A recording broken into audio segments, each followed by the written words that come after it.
Is it me, or are some of these hyper PlayStation fanboys very comfortable arguing with the confidence of a Nintendo fan or a Nintendo fanboy, however you want to categorize it?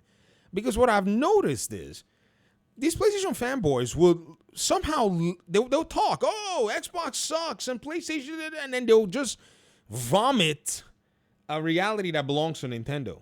Like, Xbox is third party, so, their business is just blah, blah, blah, blah, blah. And I'm like, hold on.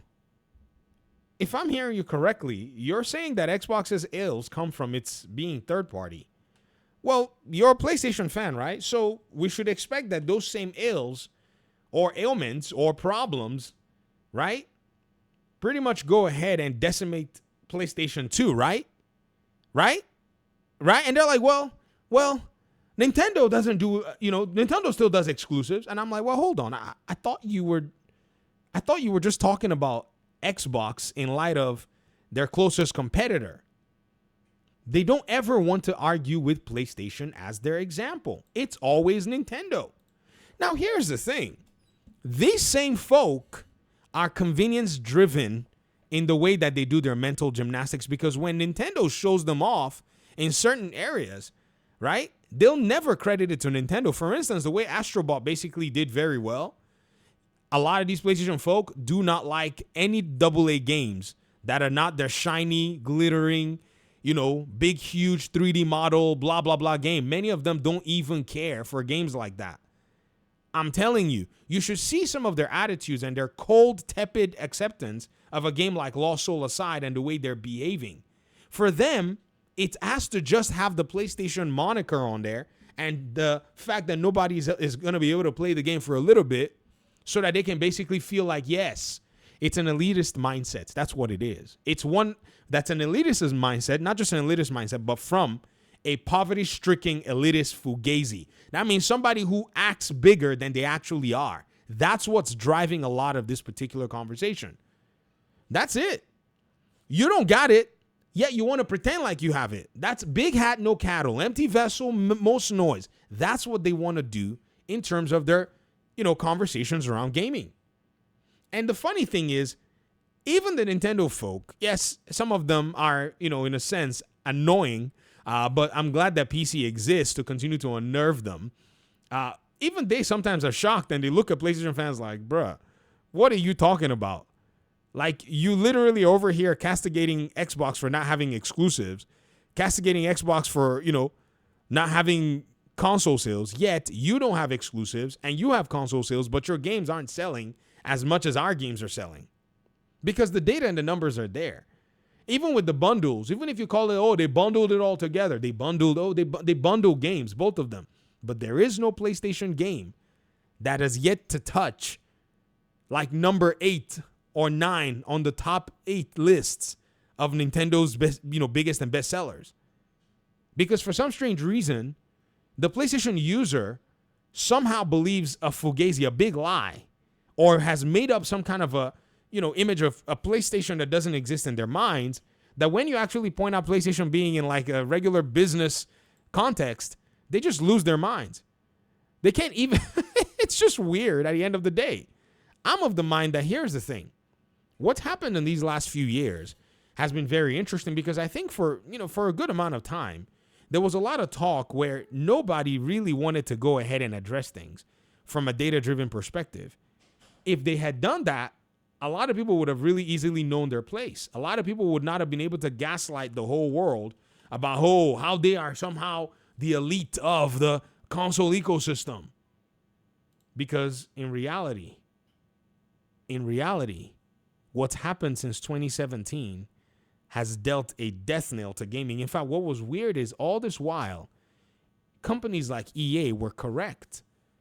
They were looking at the data. They were looking at the information that gamers wanted to play more of these games than anything else. So they went and made themselves an Apex Legends real quick. And Apex Legends, we continues to top the charts when you look at, 3 hours ago. Look at this. 3 hours ago. Call of Duty, Fortnite, Apex Legends, Roblox, Marvel Rivals, Yawn, NFL 25, Yawn, College Football 25, Elden Ring, Night Rain. Woo! WWE 2K25, Yawn, freaking Rainbow Six Siege on, Battlefront 2, the game at the nexus of how, monetization would be redefined. Not FIFA exactly. FIFA got, its own things with the Brussels commissions and all that stuff.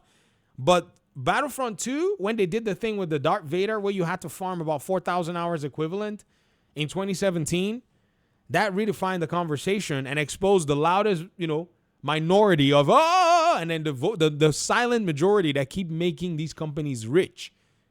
They exist on your PlayStation platform where you come out here to try to make it seem like everybody else is crazy, yet you hold the biggest gamers. The executives at PlayStation sat there and talked about how they were just making easy money from monetization. That's it. And then when it comes to their first party games, they want to go off console. They want to go to another platform to go farm money there. Whereas they're just over here sitting down and enjoying the fact that people are just basically throwing money the way of these games, these live service games, and that's what they're eating from. And yet, these people will come out here and talk about how exclusivity is the bane of Xbox's existence, while somehow mentally blocking the reality that faces PlayStation as well. I think a lot of people are just perception driven and don't necessarily care to analyze what's going on in terms of the gaming industry and in terms of the conversation. I don't know what it is. Even when we continue to go ahead and say, this is what we found out, we continue to show them the data, show them the information. We say, hey, guys, look at what this person is saying over here. Look at what's going on over here. No, why would you do that? Why would you do that? It's a worldview now. That's what it is. It's a worldview, and anything that does not line up with that worldview is basically a threat to it. So rather than them go ahead and pretty much, in a sense, align themselves with what the information is showing, they continue to go out there and make all this noise. Oh, PlayStation exclusives. Oh, PlayStation this. Oh, PlayStation that. When in reality, ladies and gentlemen, PlayStation is just the same as any other gaming company.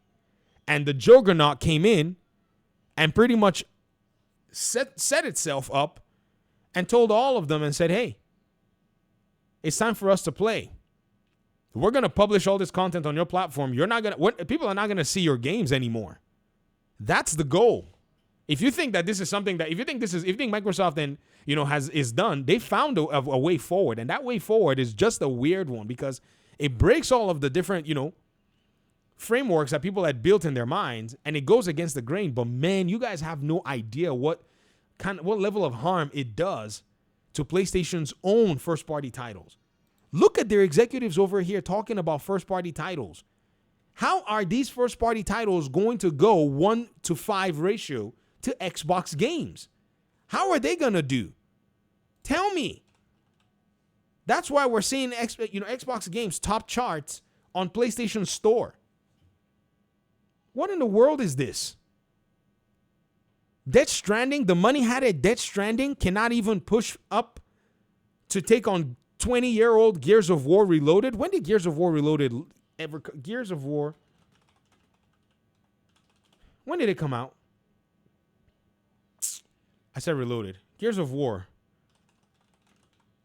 When did this Gears of War game come out? 2006. It really is a 20-year-old game.